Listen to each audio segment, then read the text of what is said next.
The sad thing is that most of you never felt ugly until people began to point out things about you to make you think that way. You were literally created by a God. And if that God of all the heavens and the earth can love you, maybe we can start to love ourselves too.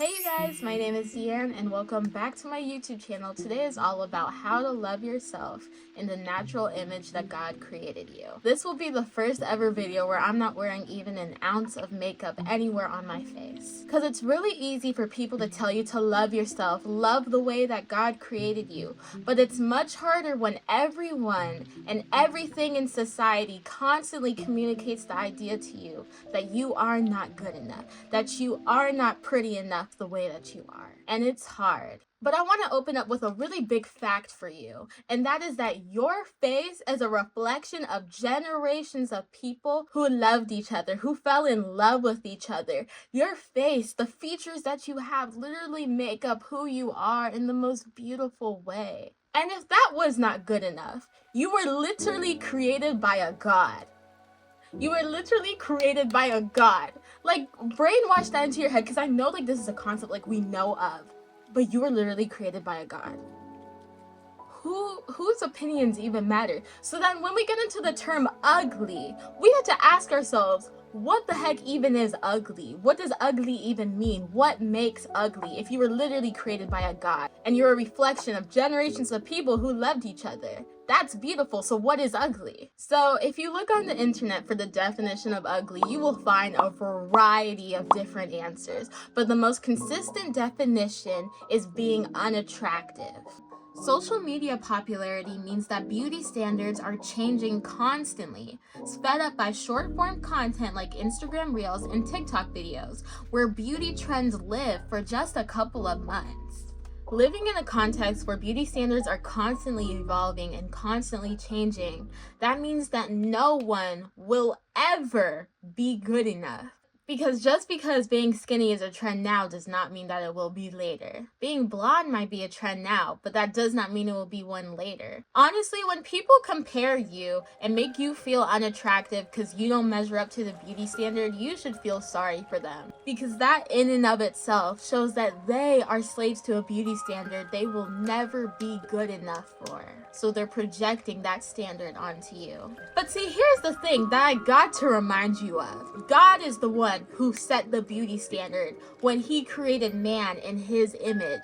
Humans are the only creatures who are made in the image of God. God made the standard, not these humans who will never be satisfied with themselves. So if you'll turn with me real quick, I want to show you what God thinks about you and yourself.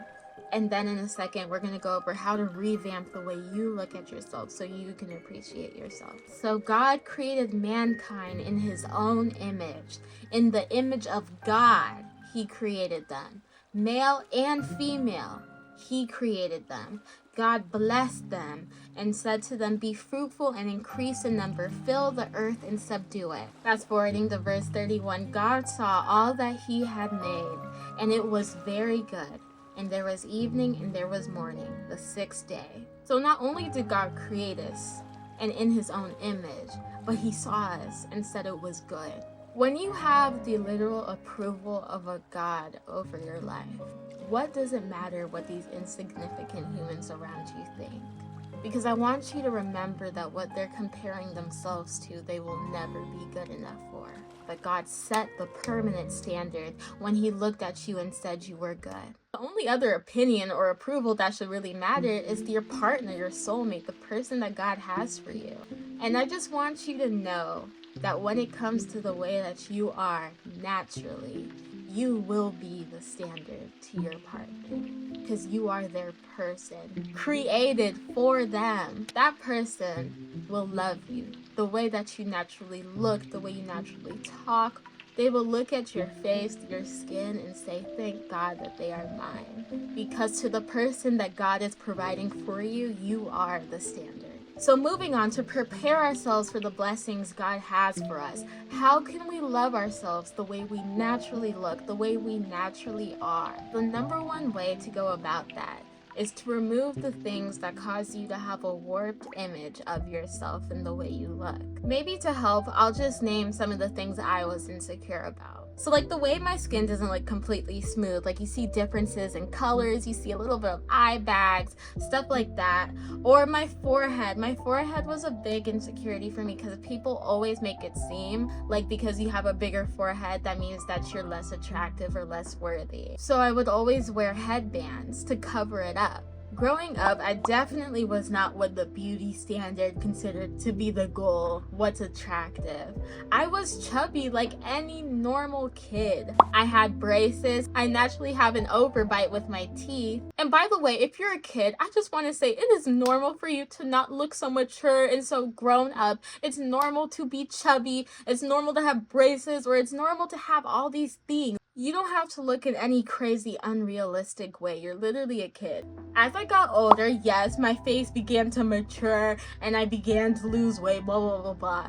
But I still had insecurities because at the end of the day, you can outwardly change all you want, but if you're not confident inside, nothing will actually change. I would wear headbands to cover up my forehead because that's something that I was insecure about because people would always point these things out. It took me removing the warped images of myself and really making myself look in the mirror, look at my reflection. No headbands, no makeup, no filters, because Snapchat filters, that was a big thing for me. It would always distort the way I actually looked. It wasn't until like I got onto FaceTime and I would really just like look at myself a lot that I began to actually appreciate myself. And it takes time and it's a journey, but I now realize that the way that I naturally look, like that's who I am.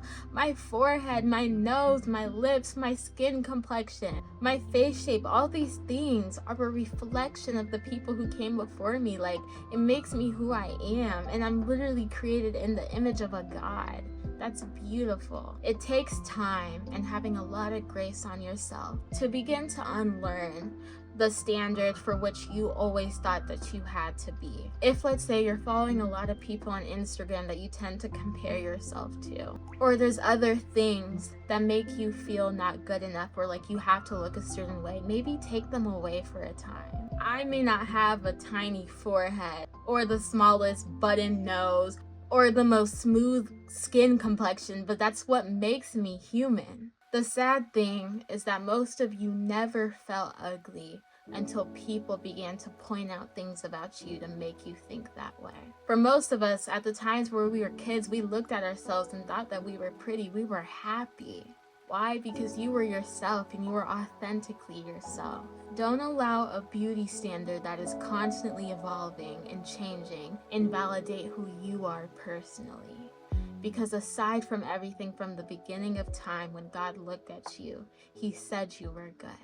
You were literally created by a God. And if that God of all the heavens and the earth can love you, maybe we can start to love ourselves too.